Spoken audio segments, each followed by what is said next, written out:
Coolhand Lanse Show. Tommy T Part 2. Hey. Also, I can find my favorite superheroes.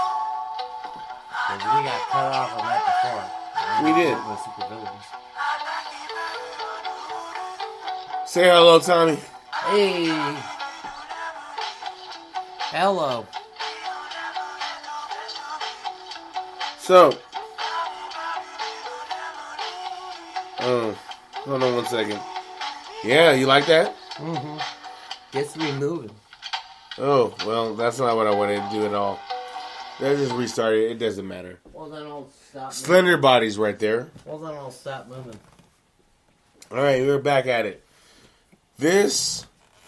I mean, you had a lot of arguments with my 5 favorite, not ones I thought could take over shit, but my favorite. Okay. Supervillains. So last time now we I'm talked give about you my 5 favorite superheroes. Well, we got to catch the people up real quick. Last time we talked about some of your favorite supervillains. We didn't get to your favorite superheroes. More music on the way. More banter. We'll be all over the place. This is what we're doing. You know what, folks? We're going to start doing more shows together. This is more of the feeling. And do know, this show is brought to you by Sky Vodka. And, oh my God. Spotify. Sky Vodka and Spotify. Oh, they know we love it. 2 things that start with S. It's a beautiful thing. Wow. Because he brought the liquor, we're gonna say I'm the host / owner. Tommy is now the executive producer. Yep, I'll take it. / on-air talent. I'll take it. And analysis. I'm the Aubrey Plaza. I'll take it. I only pay $20 a month for this, so I'm not I'm upset. Right. All right. So let me drop my top 5 heroes. And here's the thing: when we say why, we want to give you why. And if you have any storylines, you can drop a name for people to look at to validate it. That would help. So before you give us a top 10, because I asked you what made a villain. Before you tell us your top five heroes, right? Yeah. What makes a great hero, and then get into your top 5s before. I got you. And this will explain my number 1. Because I want my hero to, half the time you're looking into his story, you're going to be like, he should probably be a villain. But he's... And it's a hero. End of the series, he's not. You can understand it. That's Wolverine. Okay. That's number 1. But still, before you give us the numbers, give us... Well, he's number 1. What makes a hero? And that's also why. And that's why he's number 1. Willing to get it done. That's why he's my number 1. Okay, cool. So your top one is like getting it done. It's like actually getting it done. Okay, cool. Fuck the killing fuck the bullshit, rule. the story. Fuck the killing rule. Like, cool. No. Just get shit done. Cool. Okay. So and that's why Wolverine's number 1. Cool. That's what we need to be. So number 1. Now I get what we're talking about. I hope the audience gets it. Keep going. So number 1, Wolverine. Number 2, Deadpool. Because again, get you done. That makes him. It's a roundabout, crazy way, but he's the insane Wolverine. Yeah. So you're more about the ends justifying the means. Exactly. But that's why Batman is also my number 3, even though Joker is my number 1 villain. Batman's my number 3 hero because he's willing to justify the ends for the means until it gets to a point where he has to kill someone, and then he becomes a bitch. He's like, I'm not going to kill anyone. We'll talk about that later, folks. You heard what he fucking said with his mouth. Yeah. I didn't slap him. I'm not slapping. I'm a good man. I'm not going to. And I'm also not going to. Keep going. So, Batman would be my number 3. Number 4 would be Storm, and number 5 would be Nightcrawler. Because that's Wolverine's biggest crush that he never fucked with, and Wolverine's best friend. So, first of all, obviously what I'm going to talk about is your Batman pick, him being low, and that being a bitch idea. The reason why I think I connect to that idea is how many heroes, or actually villains, thought they were doing the right thing. Without that strict code to keep them in the moral compass, they've all faded. Batman has not faded unless there was some non-canon. Sure, Batman, Daredevil, and Deadpool haven't faded. No, Everyone else the has. Deadpool's did horrible things. He's done. Batman, But he's in betweener. and I'll give you. That's why he shouldn't be in his list, in my opinion.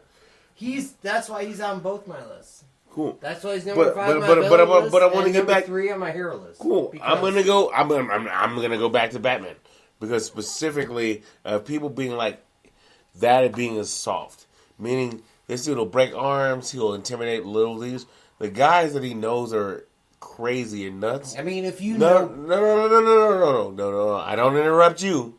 You gotta let me have this. You gotta let me have this. bring it. With him not killing people, that line he sets, draws in the sand, separates him because his tactics, some of the things he does, are horrible. He sets a precedent because if every vigilante went out and shot someone they thought was guilty, they would kill innocent people that weren't guilty. He never does that because it sets a precedent of what people do. The fact that, like, okay, if there was in real life, a vigilante that did this in real life, and he He'd didn't be killing everyone. No, we're not talking about killing. We're talking about being acceptable. If he brought people and let's say he left the evidence there, and we could find out for ourselves that he did that, right? But if he was killing people, how many in real life, all those cases would be thrown out because vigilante is illegal. His Vigilante evidence is inadmissible. Yeah. He found a way to be almost deputized if you also take the canon of the Adam West Batman to make his shit valid. And being like, within the system, he made it work. Because in the real thing is like, in the real system, even in the fake comic book system, the legal system is a loophole. He made sure that people didn't get off on loopholes of too much violence or anything. But if he killed them, like the Punisher is like, how many? If someone gets away from the Punisher and the Punisher had evidence, none of the Punisher's evidence is admissible. So, Captain America and Daredevil are the combined Marvel equivalents of Batman. Which is why, like, Punisher being... Can you acknowledge you had to put two people? You had to do two people. Yeah, of course. Cool, I just need that. People. I just need that. Yeah, no, I had to do two people. I wasn't being an asshole. I just needed to do that. That's just too significant to glance over. Keep going, please. And the reason I do two Clink. is because... Yeah, let's clink. And the If you're drinking at home, please take a drink right now. We have clinked. Let's make that a thing. We'll do a fist. That's a double clink on accident. Take 2 drinks. 5. Take 9 drinks. 4, 3, 2, 1. What were you saying, bud? My point being that, like, alright, Captain America in Civil War, and, like, You're going into deep waters. yeah, and, like, You're Daredevil, going deep. And, like, Daredevil also in Civil War is the closest Marvel ever got to Batman, to the Batman character. Moon Knight. Are we sleep? Why does is it nap time? Does he have an Ambien pill? Is his superpower an Ambien I can pill? explain. Does everyone sleep on Moon I Knight? can explain. Because your face showed me that you knew who Moon Knight was, and you know why I'm that ecstatic. I'm glad. Keep going, because if you didn't know who Moon Knight was, I was going to be like, let's check the time. I can explain. Cool, go ahead. Because Moon Knight wasn't created until the 80s, and Batman was created in the 1930s. Yep. Okay. Yeah. And Time. Okay. And the Interesting. first two Interesting. two Marvel characters to rip him off showed up 30 years before Moon Knight showed up. Cool. So that's the only reason. Cool. Moon Knight is definitely the Marvel cross between, like, Daredevil and... Except for every once in a while there does some comment that was like, is that magic? That's what's great about his character is like, wait, Well, that's how do you do that? Wait, it's built in to be like, he shouldn't, he did. Is that magic? That's what's great about that character. Well, that's what's great about all Marvel characters. No. Is that, like, was it their intelligence? Or did they use a little bit of magic? The question of what they're able to do into what they do makes something interesting. And so, like, because you know, like, Batman, they make jokes about Batman's prep time. But you know, he's such a strategist. If you give him enough time, he'll figure something out. If you give him enough time, he will defeat Superman. And here's the thing. Who's the only? But if the you problem, give him enough time, he will defeat the Spider-Man. problem is if you take most Easily. most superheroes are villains, even the power Oh, yeah. that are of common. If Batman planned something out and no one else knew, that's why it's a dumb thing. Is like you're getting that's something a villain would do, is playing shit out to beat you. and what's great about Batman is Batman he blurs the line in not a disrespectful way. There's people that you're like you're actually a villain.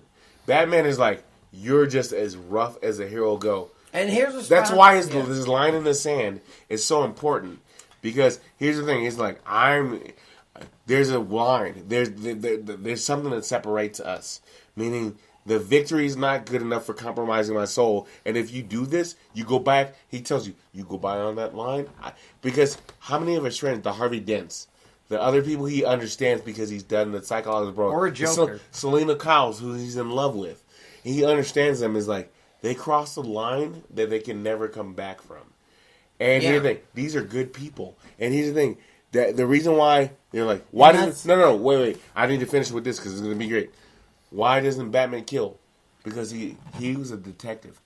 He understood those people, and he created an emotional connection to those people because he understood. Give me a premise because we're going to go to our first music break. We're at 11 minutes. Break. But before that, I can give you a normal, my favorite villain excuse for why he won't break that near killing rule. Because his arch nemesis is a fuck it, homicidal man. No, fuck you know what? Kill everything. I believe. Thank you for he kept the whole time. He kept him in balance.